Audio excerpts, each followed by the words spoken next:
You started off as enemies, but ended up being very important friends. What is your most lasting memory of him tonight?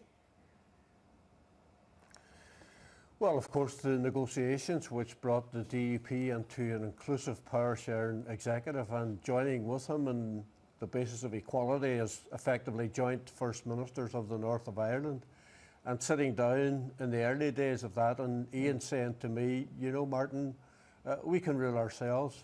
We don't need these people coming over from England telling us what to do. And, you know, we developed a positive working relationship which grew into a friendship which has existed to this very day. And it's quite remarkable when you consider that for many decades he and I would have had a very intense dislike of each other. We had Indeed. our own very strong views and perceptions of what we, each of us, represented. But I think that we recognised that it was important to overcome old enmities and to join together to build a better future for all of the people. Did you like him?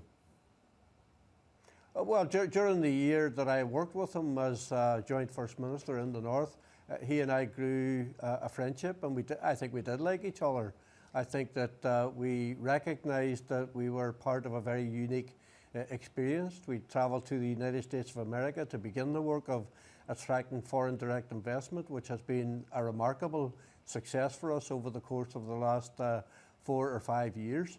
I think that, you know, from my perspective, given that I was 19 years of age whenever Ian Paisley came into the city of Derry, and we were all very tense and very frightened about this man who had arrived with a massive entourage and who was very uncompromising. I would never have imagined at 19 years of age that many years later he and I would effectively be the joint First Ministers of the North of Ireland. So we grew a friendship, and during that period that I worked with him, I did like him, and I've been to see him even recently at his home.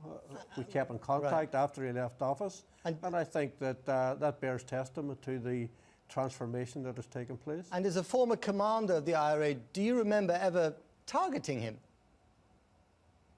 No, I think that many people within Irish republicanism thought that Ian Paisley alive was much better recruiting sergeant, if you like, for the IRA at that time.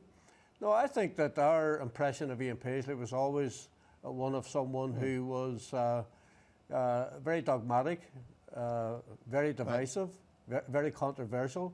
But at the same time, I think, you know, historians will dwell on that aspect of his life. My experience with him, apart from the very difficult decades before 2007, really centres around the period of 2007 and going into government together. Okay, and finally, on a poignant note, I mean, he was, as we said before, a very passionate advocate of the Union. Do you think that his death in this particular week is a sort of portent for Scottish independence? And if Scotland does vote for independence, will that make you happy?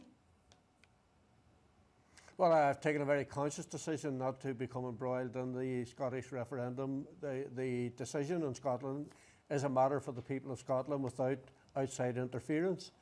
From my perspective, you know, working with Ian Paisley, I remember one occasion whenever he and I sat with the warring factions from people who were representing parties in Afghanistan, and he described himself as an Ulster man and an Irishman, so more common ground. Got to leave it there, I'm afraid. Martin McGuinness, thank you very much.